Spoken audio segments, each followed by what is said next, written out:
Vigneswaran brother அவரும் வந்திருக்காரு. அவர் wait பண்ணிட்டு இருக்காரு. வீரா பிரதர், இது எப்படி நீங்க என்ன பாக்குறீங்க? இதோட ஹிஸ்டரி என்ன? இது இன்னைக்குதான் நடக்குதா? இல்ல இவங்க எல்லாம் காலங்காலமா இதன் பின்னாடி நடக்கக்கூடிய அரசியல் என்ன? இல்ல இவங்க ஓட்டுக்காக எதையும் செய்யக்கூடிய அளவுக்கு அஹ், பண்றவங்க தானா? இத பத்தி எப்படி பாக்குறீங்க? நீங்க சொல்லுங்க உங்க thoughts. Sorry sir, sorry disturb பண்றதுக்கு மன்னிக்கணும்.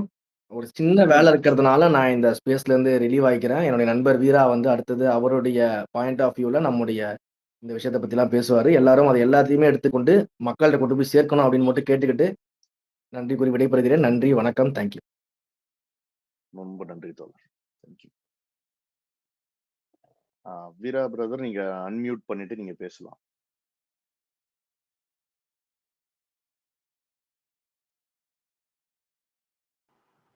அனைவருக்கும் வணக்கம். என்ன யாரும் வணக்கமே சொல்லல, எல்லாம் இருக்கீங்களா? வணக்கம், எல்லாம் இருக்காங்க. ஆனா நான் மட்டும் தான் ஸ்பீக்கர்ல இருக்கேன், மத்தவங்க எல்லாம் லிசனர்ல இருக்காங்க. சோ ஸ்பீக்கர் வணக்கம் வணக்கம் சொல்லுங்க. அருமையான சண்டே ஈவினிங் என்ன அனைவரும் கலந்துகிட்டதுக்கு நன்றி. நான் ரொம்ப இப்போ தேசிய அளவுல சில பொலிட்டிக்கல் மூவ்மெண்ட்ஸ் நடந்துகிட்டு இருக்கு. அதன் தொடர்ச்சி தான் ஜெகதீப் தங்கர், ஹானரபிள் முன்னாள் துணை ஜனாதிபதி ஜெகதீப் தங்கர் அவரோட ராஜினாமா, அதை தொடர்ந்து பல்வேறு அரசியல் நிகழ்வு தேசிய அளவில் நடந்துகிட்டு இருக்கு. அதன் தொடர்ச்சி தான் இந்த திமுக மற்றும் இது பிஜேபியோட நெருக்கம். இதுதான் ஒன்லைன் நம்ம இப்ப பேச போறதுக்கான ஒன்லைன். வெற்றி தலைவர்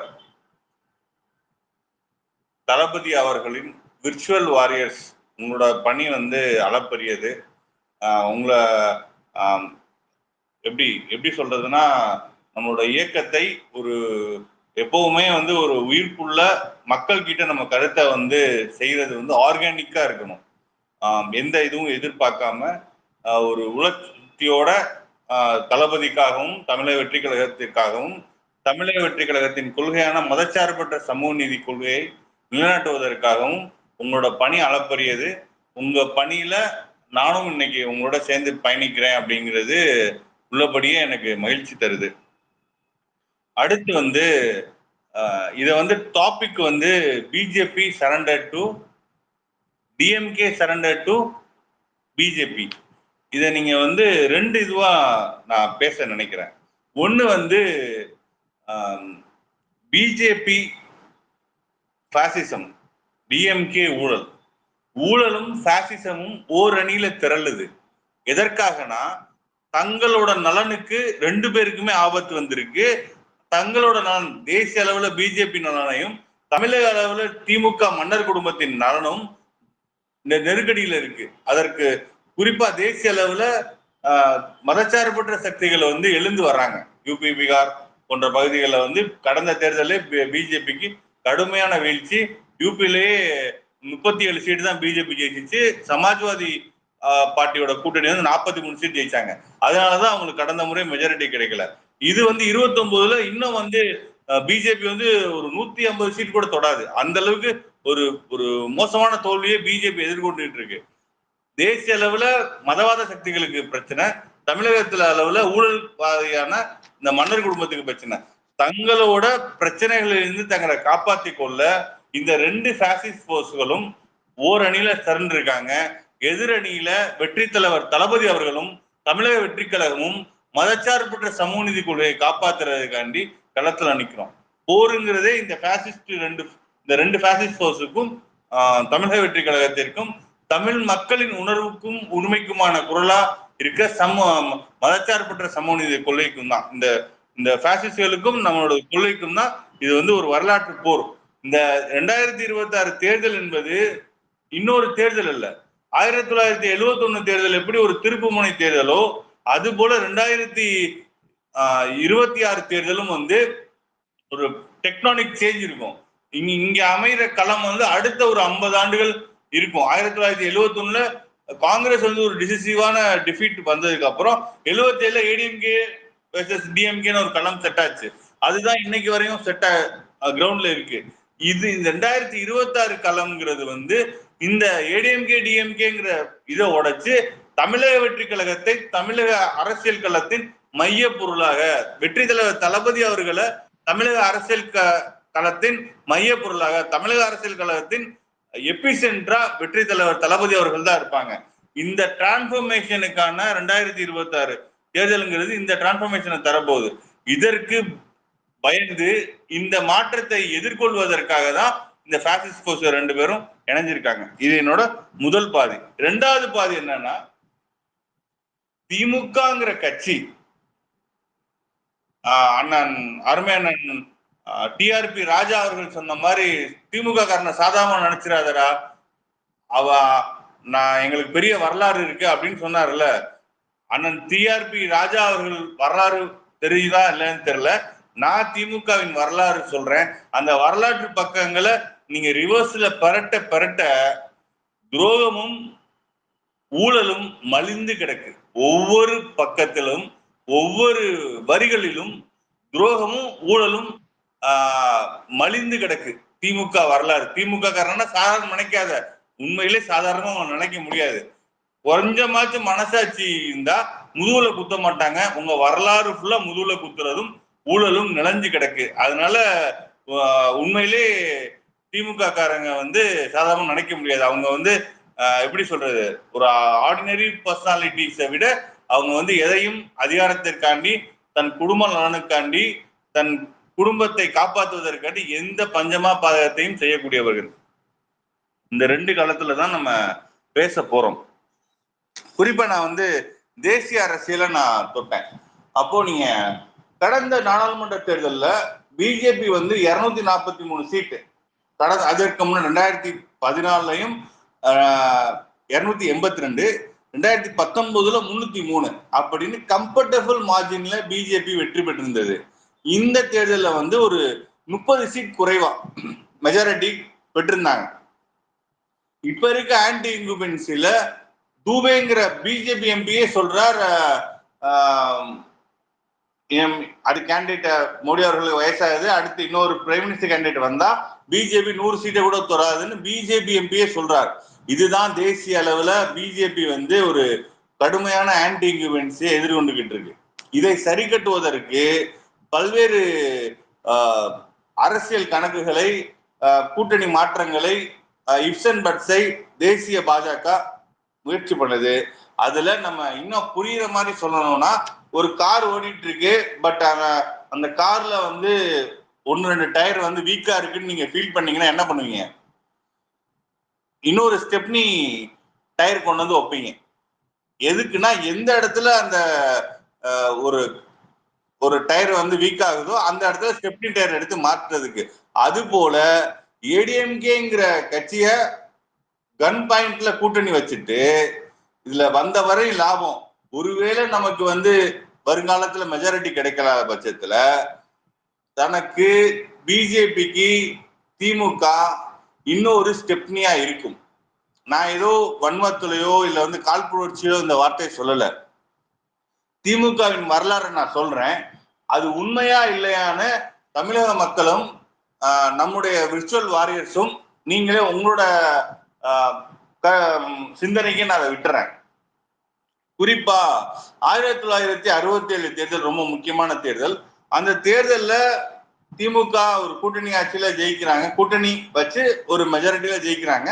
பட் 69 தேசிய அளவுல காங்கிரஸ் 2ஆ உடையுது. ஸ்தாபன காங்கிரஸ், இந்திரா காங்கிரஸ், அதாவது ஆர்கனைசேஷனல் காங்கிரஸ், இந்திரா காங்கிரஸ் 2ஆ உடையுது. அப்போ காமராஜர் அவர்கள் தான் காமராஜர், நிஜலிங்கப்பா, பாட்டீல் போன்றவர்கள் தான் ஸ்தாபன காங்கிரசின் தலைவராக இருக்கிறாங்க. அப்பவே காமராஜருக்கு எதிராக கலைஞர் அவர்கள் 69 அவர் சிஎம் ஆயிட்டார். அண்ணா அவர்கள் மறைந்து கலைஞர் அவர்கள் சிஎம் ஆயிட்டார். அப்பவே அவர் சூடா என்ன பண்ணார், எந்த இந்திய திணிக்க முற்பட்ட மத்திய அரசை எதிர்த்து அரசியல் பண்ணாங்களோ, 67 தேர்தலில் யாரும் இந்திய திணிக்க முற்பட்டா? ஒன்றிய அரசு தானே திணிக்க முற்பட்டது. அதே ஒன்றிய அரசோட திமுகவினர் கூட்டணி வைத்தார்களா இல்லையா? ஏன் வைத்தார்கள்? காமராஜர் என்கிற ஒரு உன்னதமான தமிழ்நாட்டு மக்களுக்காக உழைத்த தலைவரை வீழ்த்த வேண்டும். நீங்க எந்த இந்திய திணிக்க முற்பட்ட ஒன்றிய அரசு ஆட்சியாளர்களோடு நீங்க கை கூட்டுனீங்க. அது ஊழல், அது துரோகத்துல வராதா? ஏன் காமராஜரை நீங்க வீழ்த்த வேணும்னு அவங்களுக்கு என்ன அவ்வளோ வேட்கை? இந்த மனிதர் எளிய மக்களின் குரலா ஒலிக்கிறார், மக்களின் குரலா ஒலிக்கிறார். ஆனா இவர்கள் தன் குடும்பம், தன் கட்சிக்காரங்களோட குடும்பம், இவர்களுக்காக உழைக்கக்கூடியவர்கள். அதனால 1971 தேர்தல்ல காமராஜருக்கு எதிராக அம்மையார் இந்திரா காந்தி அவர்களோட கூட்டணி வைத்து காங்கிரஸ் கட்சி இன்னைக்கு ஒரு வரலாற்று தவறை அன்றைக்கு செஞ்சது. எங்களுக்கு எம்எல்ஏ சீட்டே வேணாம், எம்பி சீட் மட்டும் ஒரு 11 சீட் போதும் அப்படின்னு சொல்லி ஒரு வரலாற்று தலைவை காங்கிரஸ் கட்சி செய்தது. அந்த வரலாற்று தவறு தான் இன்னைக்கு காங்கிரஸ் இந்த அளவு நலிந்தது காரணம் அன்றைக்கு செய்த தவறு தான். இன்னொரு விஷயம் என்னன்னா, இந்தியாவில காங்கிரஸ் கட்சி வலிமையா இருப்பது இந்தியாவின் மதச்சார்பின்மைக்கு மிகவும் முக்கியம். குறிப்பா ராகுல் காந்தி அவர்கள் நேற்று கர்நாடகால ஒரு தினங்களுக்கு முன்னாடி கர்நாடகால பேசுறப்போ சொல்றாப்புல, நான் கேஸ் சர்வேயை ஒன்றிய அமைச்சர் அரசுல காங்கிரஸ் கட்சி இருந்தப்பே செஞ்சிருக்கணும், அதை நான் தவற விட்டுட்டேன் அப்படின்னு சொல்லி ஒரு ரொம்ப சமூக நீதிப்பால் பெரிய நம்பிக்கை வைத்திருக்கக்கூடிய தேசிய அளவுல ஒரு தலைவரா ராகுல் காந்தி அவர்கள் இருக்கார். பட் அந்த புரிதல் அப்ப இருக்க காங்கிரஸ்க்கு இல்ல. இப்ப ராகுல் காந்தி அவர்கள் சமூக நீதிக்காக பல்வேறு காங்கிரஸ் மாநிலங்கள்ல கேஷ் சர்வே எடுக்கிறாங்க. ஆனா இந்த பிஜேபி என்ன பண்றாங்க? கேஷ் சர்வே மாநில அரசு எடுக்க கூடாதுன்னு சொல்றாங்க. அதே குரலை திமுகவும் ஒலிக்குது. நீங்க யாராச்சும் கேட்டிருக்காங்களா? என்னங்க இந்தியா கூட்டணியில இருக்கிற அகிலேஷ் யாதவ் கேஷ் சர்வே எடுக்கணுங்கிறார், தேஜஸ்வி யாதவ் கூட்ட அரசு ஏற்கனவே எடுத்துருச்சு, கர்நாடகால எடுக்க போறாங்க, இந்த அக்டோபர் நவம்பர்ல எடுக்க போறாங்க, ரேவந்த் ரெட்டி அவர்கள் எடுத்துட்டாரு, எல்லாருமே உங்க கூட்டணியில் இருக்க எல்லாருமே எடுத்துட்டாங்க. ஏங்க நீங்க எடுக்கலன்னு யாராச்சும் கேட்கறாங்களா? இந்தியா கூட்டணி ஓட்டு வாங்குறீங்களே, ஏங்க இந்தியா கூட்டணி கொள்கையை பண்ணலன்னு செய்ய மாட்டாங்க. ஏன்னா ஆல்ரெடி இந்தியா கூட்டணியில இருக்கிற பிஜேபியோட ஸ்லீப்பர் செல் தான் டிஎம்கே. நாளைக்கு பிஜேபி டயர் ஏதாச்சும் வீக் ஆச்சுன்னா அந்த இடத்தில் ஃபிட் பண்றதற்கு ரெடியா இருக்கிற ஸ்பேர் டயர் தான் டிஎம்கே. அதுதான் இப்ப போயிட்டு இருக்கு அரசியல். அடுத்து 71 தேர்தல் துரோகத்திற்கு அப்புறம் இந்த குடும்ப ஆட்சியை, இந்த குடும்பத்தின் ஆதிக்கத்தை தமிழக மக்கள் ஏற்கல. அதற்கு இன்னைக்கு எப்படி வெற்றி தலைவர் தளபதி அவர்கள் இந்த குடும்ப ஆட்சியை, இந்த மன்னர் குடும்பத்தை வீழ்த்துவதற்கு மக்களின் குரலா வந்திருக்காரோ, அதே போலதான் 77 எம்ஜிஆர் அவர்கள் வந்தாருங்க. அப்போ மக்கள் எம்ஜிஆர் அவர்களை தேர்ந்தெடுக்கிறதுக்கு முக்கியமான காரணம் இந்த குடும்பத்தை வீழ்த்த வேணுங்கிற காரணம் தான். அப்ப 77 புரட்சி தலைவர் எம்ஜிஆர் அவர்கள் கலைஞரை வீழ்த்திட்டார். அப்போ இன்னொரு துரோகத்துக்கு தயாரா எந்த காமராஜரை வீழ்த்துவதற்கு என்ன கையில எடுத்தார்? அம்மையார் இந்திரா காந்தியோட சேர்ந்து காமராஜரை வீழ்த்தினார். ஆனா அதே ஸ்ட்ராட்டஜியை திருப்பி 1980 எடுத்தார். பட் எம்ஜிஆர் அவர்கள் ஸ்ட்ரூடா அதை வீழ்த்திட்டார். தமிழக மக்களும் இவரோட இன்னொரு முறை, அதாவது ஒரு தடவை தான் ஏமாறு மாதிரி இந்த ஸ்ட்ராட்டஜியை திருப்பி பண்ணோம்னா, அது உதாரா எம்பி எலெக்ஷனுக்கு காங்கிரஸ் ஓட்டு போட்ட மக்கள் எம்எல்ஏ எலெக்ஷன் வந்தோன்னா புரட்சி தலைவருக்கு ஓட்டு போட்டாங்க. இதுதான் திமுகவின் துரோக வரலாறுன்னு பாருங்க. ஒரு மக்கள் தலைவரை, அது காமராஜரா இருக்கட்டும், புரட்சி தலைவரா இருக்கட்டும், ஒரு மக்கள் தலைவர் வந்தா அவங்களை வீழ்த்துவதற்கு எந்த எல்லைக்கு போவார்கள் இந்த மன்னர் குடும்பம். இன்னைக்கு நம்ம தலைவருக்கு எதிராக இன்னைக்கு பிஜேபியோட அலைண்ட் ஆகிறதும் நம்முடைய எழுச்சியை, வெற்றி தலைவரின் எழுச்சியை, தமிழக மக்களின் ஆதரவை நீர்த்து போக செஞ்சிடணும்னு அவங்க நம்புறாங்க. அது அவங்க பகல் கனவு. இது போலதான் புரட்சி தலைவர் எம்ஜிஆர் இன்னைக்கு நமக்கு எதிராக சதி பண்ற மாதிரிதான் புரட்சி தலைவருக்கு 1980 சதி பண்ணுச்சு திமுக. பட் 44% எடுத்து ஏற்கனவே கூட 32, 77 எலெக்ஷன்ல 32% தான் எடுத்து ஜெயிச்சார் கூட்டணியோட. ஆனா 80 இவரு பல இடைஞ்சல் மத்திய அரசோட சேர்ந்துட்டு எம்ஜிஆர் அவர்களுக்கு கொடுத்த உடனே மக்கள் கூடுதல் ஓட்டு போட்டாங்க, 44% ஓட்டு போட்டாங்க. அதே போல 1989 தேர்தல் ஒரு முக்கியமான தேர்தல், இந்திய அரசியல் காலத்திலே முக்கியமான தேர்தல். அப்போதான் கூட்டணி ஆட்சி வருது, விபி சிங் அவர்கள் பிரைம் மினிஸ்டர் ஆகிறாரு.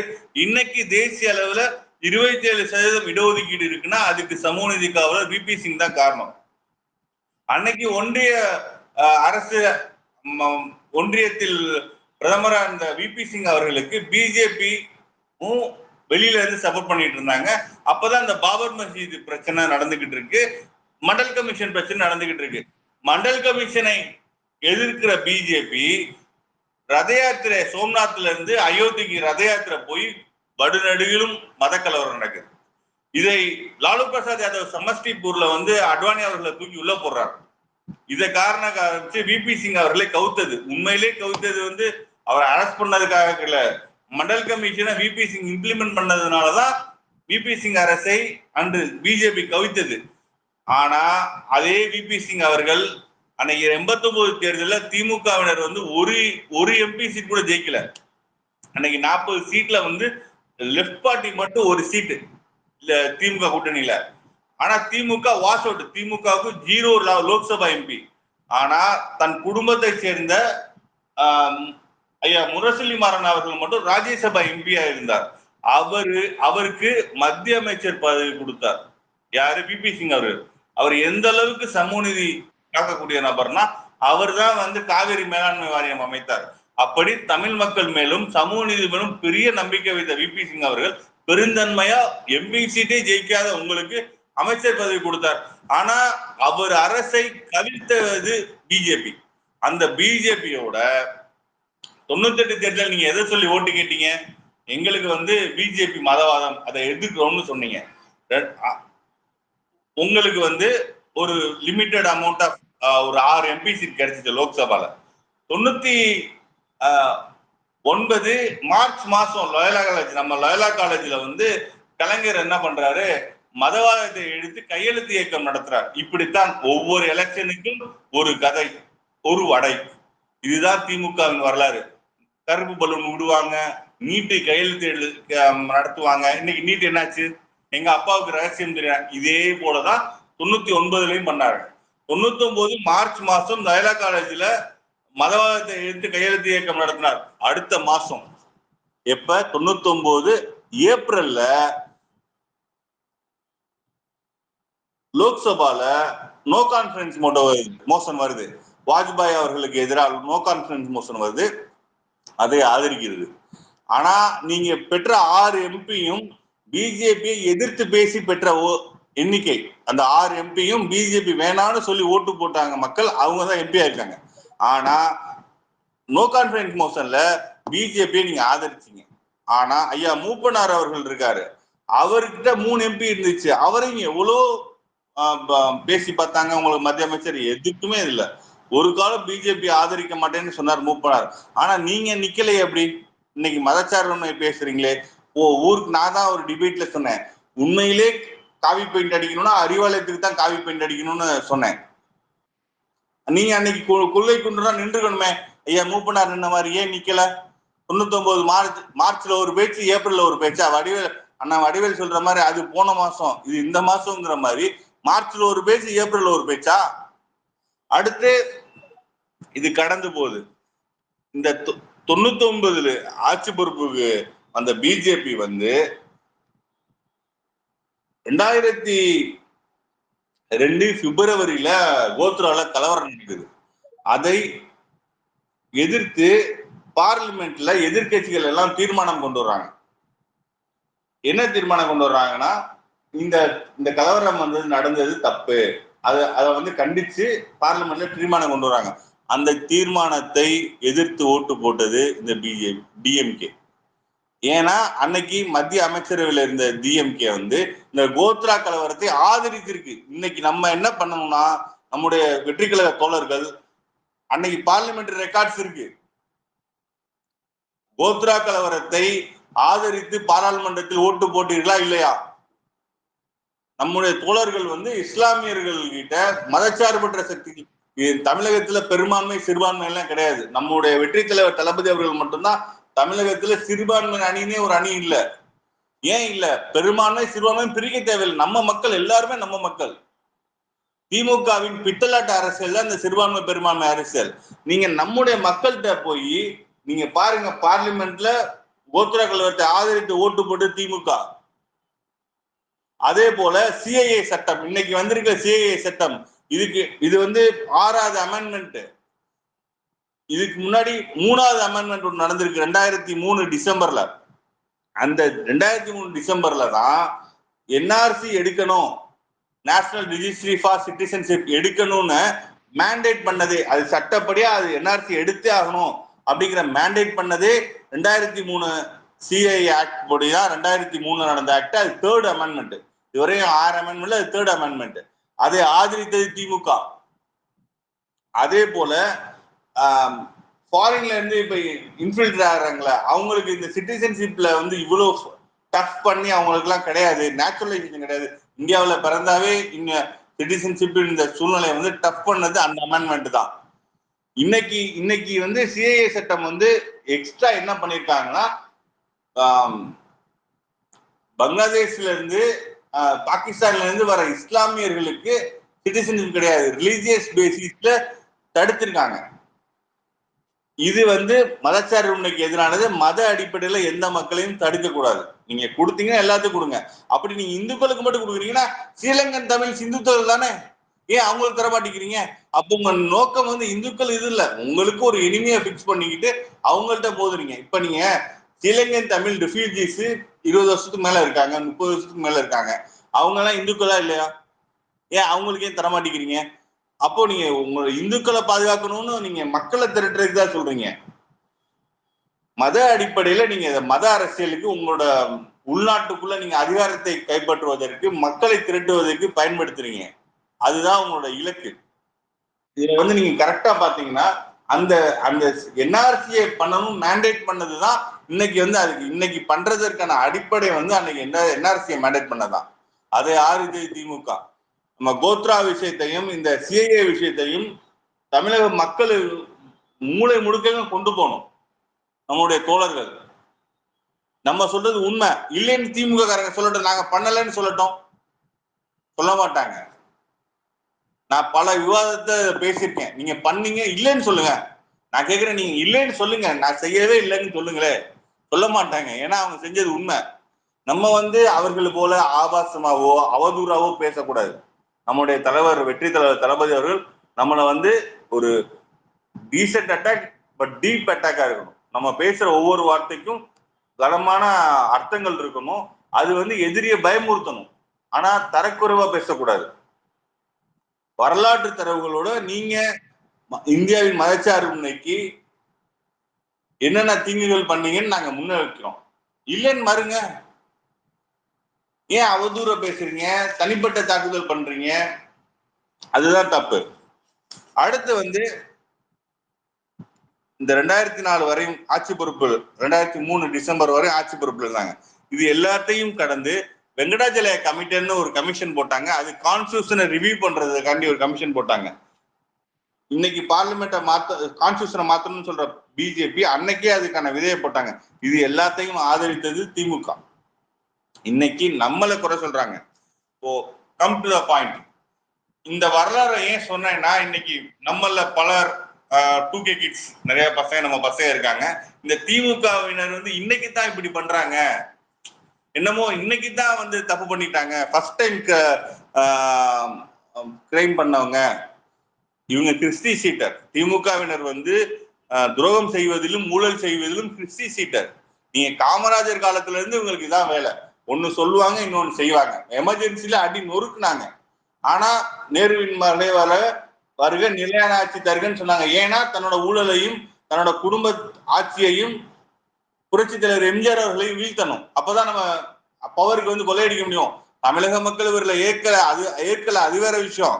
பட் இவரோட எண்ணம் என்ன? எப்படியாச்சும் யார முதுகுல குத்தியாச்சும் ஆட்சி பொறுப்புக்கு வந்துடணும். அதுதான் இன்னைக்கும் அவங்க ட்ரை பண்றாங்க. நான் ஒன்று மட்டும் சொல்றேன், புரட்சி தலைவர் எம்ஜிஆர் அவர்களாச்சும் உங்களை 10 வருஷம் வனவாசம் அனுப்பி வச்சார். நம்முடைய வெற்றி தலைவர் தளபதி அவர்கள் இந்த கொள்ளை கூட்டத்தை, குடும்ப ஆட்சியை நிரந்தர வனவாசத்திற்கு அனுப்பி வைப்பார். அடுத்து இப்பயே இந்த ஒரு நெருக்கம் வந்து பிஜேபிக்கும் டிஎம்கேக்கும் இருக்குன்னா, கடந்த சில மாதங்களுக்கு முன்னாடி இடி ரைட்ஸ் நடந்துச்சு. அந்த இடி ரைட்ஸ்ல வந்து ஒரு வாட்ஸ்அப் சாட் ரத்தீஷ் அவர்கள், பினாமி முதல்வர் ரத்தீஷ், நான் அவர் அப்படித்தான் சொல்றது, பினாமி முதல்வர் ஏன் அவரை பினாமி முதல்வர் ரத்தீஷ் அவர்கள் அப்படின்னு நான் சொல்றேன்னா, அவர் ஒரு தனிநபர், எம்பியும் இல்லை, எம்எல்ஏ கிடையாது, எந்த பொறுப்பும் கிடையாது. ஆனா திமுக ஃபர்ஸ்ட் ஃபேமிலிக்கு மிகவும் நெருக்கமானவர். குறிப்பா பட்டத்து இளவரசர் உதயநிதி அவர்களுக்கு மிகவும் நெருக்கமானவர். அவருக்கு நெருக்கமான நண்பர் அவர் வந்து ஐஏஎஸ் ஆபீசர்ஸ்க்கு ஆர்டர் போடுறாரு. நீங்க இந்த டிஸ்டிலரிஸ்ல வந்து இவ்வளவு ப்ரொக்யூர் பண்ணுங்க, இந்த டிஸ்டிலரிஸ்ல வந்து இவ்வளவு ப்ரொக்யூர் பண்ணுங்க. அந்த ஐஏஎஸ் ஆபீசர் யாருன்னா இந்த டாஸ்மாக் கூட எம்டி. இப்போ ஒரு ஐஏஎஸ் ஆபீசருக்கு அமைச்சர் ஆர்டர் போடலாம், சிஎம் ஆர்டர் போடலாம், யாரோ ஒரு தனிநபர் எப்படி ஆர்டர் போடுறாங்க? அப்ப அவருக்கு அந்த பவரை யாரு டெலிகேட் பண்ணது? ஒரு தனிநபர் சொல்றது ஐஏஎஸ் ஆபீசர் கேட்பாரா? யாரோ ஒருத்தர் போற வரவங்க சொல்றது பாலிசி ரீசன்ஸ். இதெல்லாம் வந்து எந்த கம்பெனில எவ்வளவு ப்ரொக்யூர் பண்ணுங்கிறது அரசின் கொள்கை முடிவு. இந்த கொள்கை முடிவை எடுக்க வேண்டியது அமைச்சர்களும் முதல்வர்களும். ஆனா ஏதோ ஒரு தனிநபர் எடுக்கிறாருன்னா அந்த பவரை நீங்க டெலிகேட் பண்ணிருக்கீங்க. அப்போ ஐஏஎஸ் அதிகாரிகளுக்கு உத்தரவு போடுற ரத்தீஷ் அவர்கள் தான், திரு ரத்தீஷ் அவர்கள் தான் தமிழகத்தின் பினாமி முதல்வர். அதில் 1000 கோடி ஊழல்னு சொல்லி இடிஏ ஒரு எஸ்டிமேட் கொடுத்தாங்க. நீங்க 2 கேஸ் நான் சொல்றேன் உங்களுக்கு. ஒரிசாவோட முன்னாள் முதல்வர் பூபேஷ் பகேல், அவரோட பையன் வந்து ஒரு 3000 கோடி ஊழல்ல வந்து கேஸ் சந்திச்சுக்கிட்டு இருக்காரு. இம்ப்ரெஷன் கூட ஆனான்னு நினைக்கிறேன், சப்ஜெக்ட் கரெக்ஷன். அடுத்து வந்து ஆந்திராவோட முன்னாள் முதல்வர் ஒய்எஸ் ஜெகன்மோகன் ரெட்டி, அவர்கள் மேல 2000 கோடி. அந்த 2 பேருக்குமே லிக்கர் கேஸ் தான். பூபேஷ் பகேலோட பையனும் சரி, ஜெகன்மோகன் ரெட்டி அவர்களும் சரி, லிக்கர் கேஸ் தான். இது எல்லாத்துக்கும் மேல டெல்லியில வந்து ஆம் ஆத்மி பார்ட்டியை வந்து அரவிந்த் கெஜ்ரிவால் அவர்கள், திரு அரவிந்த் கெஜ்ரிவால் அவர்கள், திரு சிசோடியா அவர்கள், திரு ஜெயின் அவர்கள்னு எல்லாருமே வந்து இந்த லிக்கர் கேஸ்ல தான் அந்த கவர்மெண்டே டேக்கிள் பண்ணாங்க. இப்படி லிக்கர் கேஸ்ல மற்ற மாநிலங்கள்ல எல்லாம் இடி ஆக்ஷன் எடுக்கிறப்போ தமிழகத்துல மட்டும் ஒரு நேம் ஷோவுக்கு 2 ரைடு நடத்தி ஒரு அறிக்கையை மட்டும் கொடுத்துட்டு அந்த கேஸ அப்படியே ஏதோ நீதிமன்றங்கள் மூலம் நிறுத்திடுச்சு அப்படிங்கிற மாதிரி ஒரு ஷோ காமிக்கிறாங்க. நம்ம வெற்றி தலைவர் சொல்ற மாதிரிதான், நீங்க அடிச்சுக்கிற மாதிரி அடிச்சுக்குவீங்களா, இதை நாங்க நம்பணுமா? நீங்க வந்து இந்த நீதிமன்றம் சரி இங்க நிறுத்துற நீதிமன்றம் ஏன் ஆந்திர பிரதேஷ்லயோ இல்ல நீங்க டெல்லியிலயோ இல்ல சத்தீஸ்கர்ல ஏன் நிறுத்தல? இந்த கதையெல்லாம் நீங்க வேற எங்கேயாச்சும் போய் சொல்லுங்க. ரொம்ப டீல் ரொம்ப சிம்பிள். பிஜேபிக்கு தேசிய அளவுல எண்ணிக்கை ஆல்ரெடி குறைஞ்சிருச்சு, இனிமேலுக்கு குறையவும் வாய்ப்பு இருக்கு. அந்த இடத்துல திமுகவினர் ஆதரித்து பேசுற பல பேர் வந்து தமிழக நலனுக்காண்டி கூட்டணி வச்சால வைப்போங்கிற மாதிரி பேச ஆரம்பிச்சிட்டாங்க. இப்ப ஏன் இந்த மாற்றம்? பாசிச பிஜேபின்னு உறக்க சொன்ன திமுக, கருப்பு பலூன் விட்ட திமுக, இன்னைக்கு ஏன் வந்து பம்மி போய் பின்னாடி நிக்கிறீங்க? அவர்களும் ஊழல்வாதி, திமுகவினர் ஊழல்வாதிகள்னு சொன்னாங்களே பிஜேபியினர். இன்னைக்கு அந்த ஊழல்வாதிங்கிற வார்த்தையே பிஜேபிக்காரங்க வாயில இருந்து வரமாட்டேங்குது. உங்களுக்குள்ள என்ன அண்டர் கிரவுண்ட் டீலிங் என்ன? பல இடத்துல இடி ரைடு நடத்தி நீங்க வந்து அதை வந்து கேஸ் நடத்திட்டு இருக்கீங்க. ஆனா தமிழகத்துல இடி கிணத்துல போட்டு கல்ல மாதிரி அந்த கேஸ் அப்படியே இருக்கு. நீங்க உங்களோட பேச்சுல ஒரு சாஃப்ட்னஸ் தெரியுது, இங்கேயும் ஒரு சாஃப்ட்னஸ் தெரியுது. அதற்கு பின்னாடி இருக்க மர்மம் என்ன? இது என்னன்னா, ஹலோ சாரி, எதை கேட்டாலும் புரோட்டோகால்ங்கிறாங்களே ப்ரோ, அதை பத்தி என்ன சொல்றீங்க? அதான் கேட்டேன். புரோட்டோகால்னா எது புரோட்டோகால்? எதுனா புரோட்டோகால்? நீங்க வந்து அரசியல் ரீதியான விமர்சனத்துக்கு ஒன்னும் புரோட்டோகால் கிடையாது. நான் அப்ப புரோட்டோகால்னே சொல்றேனே. இப்போ 2021 வந்து ஆட்சி பொறுப்புக்கு வந்தார் மாண்புமிகு தமிழக முதல்வர்கள். அதுக்கப்புறம் அவர் ஆட்சி பொறுப்புக்கு வந்ததுக்கு அப்புறம் 3 நிதி ஆயோக் கூட்டத்தை வந்து அவர் புறக்கணித்தார். அதற்கு அவர் என்னென்ன காரணம் சொன்னார்னா, தமிழ்நாட்டுக்கான இன்னென்ன நிதிகள் தரல, தமிழ்நாட்டின் உரிமைகள் பாதிக்கப்படுது, தமிழகத்திற்கான உரிய முக்கியத்துவம் தரல, மாற்றாந்தாய் மனப்பான்மையோட ஒன்றிய அரசு செயல்படுது.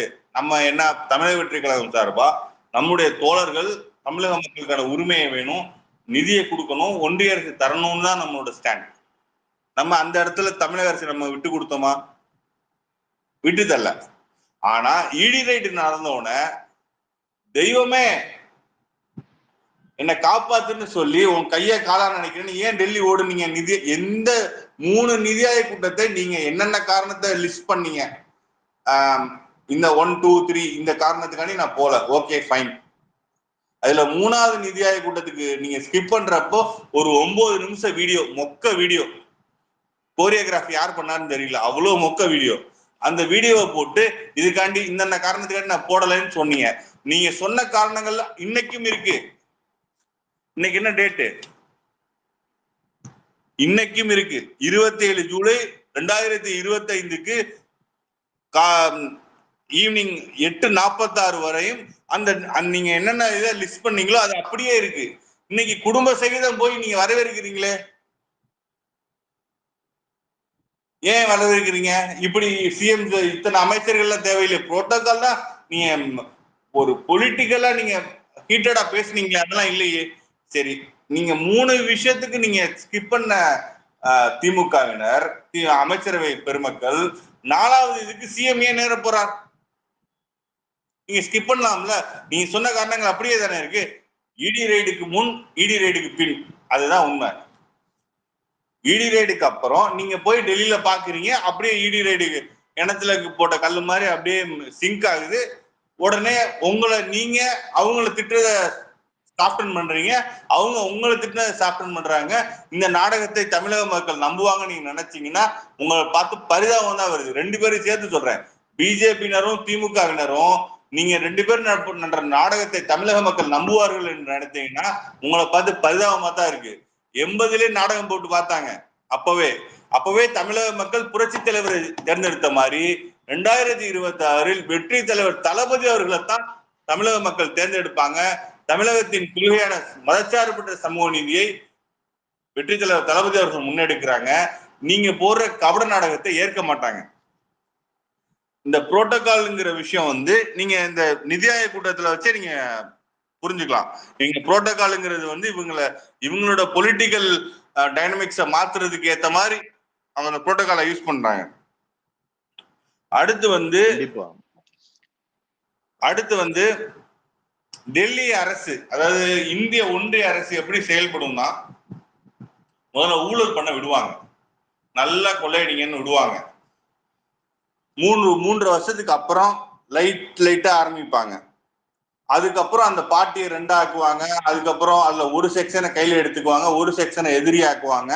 அப்புறம் அங்க எலெக்ஷனை இது பண்ணுவாங்க. இதுதான் பிஜேபி ஆல் இந்தியா லெவல்ல. சிவசேனாக்கு அதை தான் பண்ணுச்சு, என்சிபிக்கு அதை தான் பண்ணுச்சு.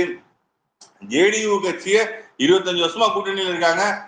ஒரு கட்சிய கையில தோல்ல கை போட்டு ஒரு கட்சி விழுங்குறது யாருன்னா அது பிஜேபி தான். ஜேடியு கட்சி என்னவோ தேஞ்சு கட்டரும்பான மாதிரி ஆயிடுச்சு ஜேடியு. அந்த கட்சி தான் பெரிய கட்சியா இருந்துச்சு. ஜேடியு தான் 2001-2ல, அதாவது 99லே அவர் ரயில்வே மினிஸ்டர் இருந்தார். வாஜ்பாய் அவர்கள் கவர்மெண்ட்ல நிதிஷ்குமார் அவர் ரயில்வே மினிஸ்டர் இருந்தார். அந்த காலத்துல பீகார்ல நிதிஷ்குமார் கட்சி தான் பெருசு. இன்னைக்கு நிதிஷ்குமாரோட 2 மடங்கு பெருசு பிஜேபி. அவர் 40 சீட்டுனா அவங்க கிட்டத்தட்ட 80-70 சீட்டுக்கு மேல இருக்காங்க. தனிப்பட்ட முறையில 2014 22 சீட்டு பிடிச்சாங்க. அப்படி ஒரு தன்னோட சேர்பவர்களை உட்கொண்டு செரித்து வளர்ந்துரும் பிஜேபி. இதுதான் அதோட இயல்பு. அது போல இந்த திமுகவினர் செய்த ஊழலை வைத்து ஒரு பக்கம் ஏடிஎம்கேவை கன் பாயிண்ட்ல கூட்டணிக்குள்ள கொண்டு வந்துட்டாங்க, இன்னொருவரை ஸ்டெப்னியா ரெடி பண்ணி வச்சிருக்காங்க. அதற்கு இவர்களுக்கு மடியில இருக்கிற கடம் என்னன்னா, 8 அமைச்சர்களுக்கு மேல இடி கேஸ் இருக்கு. திமுகவின் பெரிய பெரிய பிக் ஷாட்ஸ், அக்கார்டு ஓனரா இருக்கட்டும், எஸ்என்ஜே ஓனரா இருக்கட்டும், பல திமுகவுக்கு நெருக்கமான டிஸ்டிலரிஸோட தவறான irregularities, இதெல்லாம் காரணம் திமுகவினர் பிஜேபி கிட்ட பம்புறதற்கு உண்மையான காரணம் அதுதான். இவர்களுக்கு கொள்கையும் இல்ல, ஒரு மண்ணும் இல்ல. மக்கள் தலைவர் யாராச்சும் வந்தா அவங்களை முதுகுல குத்தி வீழ்த்தணும், கொள்ளையடிக்கணும். ஒருவேளை பிரச்சனை வந்துருச்சு, கொள்ளையடிச்ச காசு என்ன பண்றதுன்னு தெரியல, ஏன்னா காம்ப்ரமைஸ்க்கு போகணும். இதுல இப்ப 3வது ஸ்டேஜ்ல இருக்காங்க. காம்ப்ரமைஸ்ங்கிற இடத்துல இருக்காங்க. இந்த காம்ப்ரமைஸ் பிஜேபி டிஎம்கேவும் ஒரு போலி நாணயத்தின் இரு பக்கங்கள். நான் இதை பல நாட்களா சொல்லிட்டு இருக்கேன். திமுகவும் பிஜேபியும் ஒரு போலி நாணயத்தின் இரு பக்கங்கள். அதனால இந்த ஊழலும் பாசிஸ்டுகளும் ஊழல்வாதிகளும் பாசிஸ்டுகளும் ஓரணியில் இருக்காங்க. தமிழக மக்கள் வெற்றி தலைவர் தளபதி அவர்களின் பின்னால் நிற்கிறாங்க.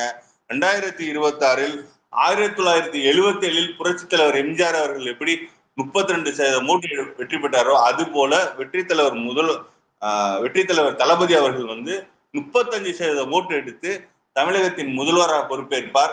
இந்த நாடக கும்பல்களை நிரந்தர வனவாசத்துக்கு அனுப்பி வைப்பார். வாய்ப்பளித்த அனைத்து தோழர்களுக்கும் மிக்க நன்றி. நன்றி நன்றி வீரா பிரதர். ரொம்ப டீட்டெயில்டா சொன்னீங்க. இவங்களோட பாஸ்ட் ஹிஸ்டரி, எந்தெந்த மாநிலங்கள்ல எப்படி இவங்க அரசியல் போய்கிட்டு இருக்கு, அதை வச்சு நம்ம இங்க ஒப்பிட்டு பாக்குற போது இவங்க எப்படி பண்ணிக்கிட்டு இருக்காங்கன்னு இருந்துச்சு. இவ்வளவு நாள் இதெல்லாம் ஒரு திரைமறைவுல அப்படியே தெரிஞ்சும் தெரியாம மக்களுக்கு கொண்டு போய் சேர்த்தும் சேர்க்காம அப்படியே நடந்துகிட்டு இருந்துச்சு.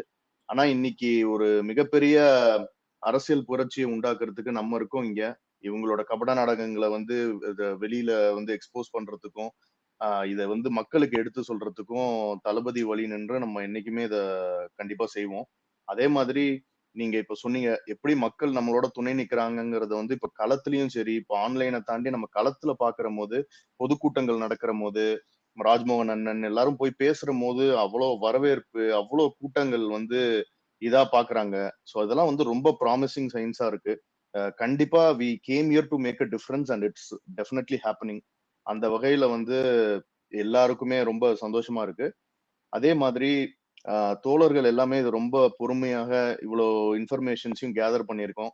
எல்லாமே கண்டிப்பா இந்த தளத்தோட நிக்காம, இதுக்கு முன்னாடி நம்ம ரமேஷ் தோழர் சொன்ன மாதிரியும் இதை கண்டிப்பா அடுத்தடுத்த தளங்களுக்கு நம்ம கொண்டு போய் சேர்க்கணும். இதுல இம்பார்ட்டன்ட் பாயிண்ட்ஸ் நீங்க கேதர் பண்ணிருந்தீங்கன்னா அதையும் நீங்க கட் பண்ணி ட்வீட்ஸா போடுங்க. அதை நல்லா இந்த நல்ல கருத்துக்கள், இந்த எக்ஸ்போஸ் பண்ணக்கூடிய விஷயங்கள், இது பின்னாடி இருக்க அரசியல் நுட்பங்கள், இவங்களை எவ்வளோ டிஃப்ரெண்ட் டைப்ஸா டிசைனா இங்க நம்மளை ஏமாத்திக்கிட்டு இருக்காங்கன்ற விஷயம், இது எல்லாத்தையும் தொடர்ந்து நம்ம எக்ஸ்போஸ் பண்ணுவோம். அதுவும் இல்லாம ஒரு மக்களுக்கான உண்மையான அரசியலையும் நம்ம முன்னெடுப்போம் கண்டிப்பா. அதுவும் இல்லாம தொடரும் வரும் நாட்கள்ல கண்டிப்பாக இந்த பிளாட்ஃபார்ம்ல இதே மாதிரி நிறைய நம்மளோட அபிஷியல் கட்சி சார்பு சேர்ந்தவங்க, அப்புறம் நம்மளோட தோழர்கள் எல்லாரும் இன்டராக்ட் பண்ற மாதிரியும் ஃபியூச்சர்ல செஷன்ஸ் கண்டிப்பா அமைக்கப்படும். அதே மாதிரி எப்பவுமே ஐடி விங் பேஜை ஃபாலோ பண்ணிக்கோங்க. ஐடி விங் தான் உண்மையே நம்மளுக்கு எல்லா அபிஷியல் டீடைல்ஸ், எனி ஈவெண்ட்ஸ் என்ன நடக்குதோ ஆன்லைன்ல எல்லாமே அங்க இருந்து தான் தொடங்கும். ஸோ அதனாலே அதையும் எல்லாருக்கும் தெரியப்படுத்திருங்க. ஸோ தொடர்ந்து இணைவோம். கண்டிப்பாக இப்போ வரும் வீக் அண்ட் அப்புறம் நெக்ஸ்ட் வீக்கெண்டும் ஒரு இம்பார்ட்டன்ட் டாபிக்ல இன்னொரு செட் ஆஃப் ஸ்பீக்கர்ஸோட நம்ம திருப்பி கலந்து இது பண்ணுவோம். வீர விக்னேஸ்வரன் பிரதர், சொல்லுங்க பிரதர். ஏதாச்சும் எப்படி இருந்துச்சு செகண்ட், ஏதாச்சும் ஃபீட்பேக் இருக்கா? ஏதாச்சும் புரியல, இல்ல ஏதாச்சும் செகண்ட்ஸ் இருக்கா? கண்டிப்பா நம்ம சொல்லுவோம் தோழர். நம்ம ரீச் அவுட் பண்ணுவோம். நம்ம தோழர்கள் கமெண்ட்ஸ்லயும் ட்வீட்ஸ்லயும் தெரிவிப்பாங்க. கண்டிப்பா அதை நான் எல்லாத்தையும் உங்ககிட்டயும் நாம சேர்க்கிறோம். எல்லாத்துக்கும் இவ்வளவு பொறுமையா எல்லாரும் கேட்டீங்க. நம்மளோட பணி மிகப்பெரியது. கடந்த காலங்கள்ல நம்ம எல்லாமே நம்ம யங் ஏஜ் பசங்க, நம்மளோட பணிகள் ரொம்ப முக்கியமான பணிகள். நமக்கு நிறைய கடமை இருக்கு. ரெண்டாவது சொசைட்டி நம்மளை பாக்குறாங்க, எல்லாரும் மக்கள் பாக்குறாங்க. நம்ம இப்போ ஒரு ரெஸ்பான்சிபிளான இடத்துல இருக்கோம். நம்மளோட இலக்கை நோக்கி ரொம்ப கடமை கண்ணியத்தோட நம்ம பணியை செய்வோம். குறிப்பா களத்துல இறங்கி மக்களை சந்திப்போம். எளிய மக்களை சந்தித்து நம்மளோட கருத்துக்களை முன்வைப்போம். 2026 மாற்றத்திற்கானது, நமக்கானது, இளைஞர்களுக்கானது, எளிய மக்களுக்கானது. அதனால நம்பிக்கையோட பயணிப்போம். வெற்றி நிச்சயம். நன்றி நன்றி நன்றி அனைவருக்கும் நன்றி. நம்ம தொடர்ந்து வாட்ச் அவுட் தி ஸ்பேஸ். கண்டிப்பா நம்ம அடுத்தடுத்து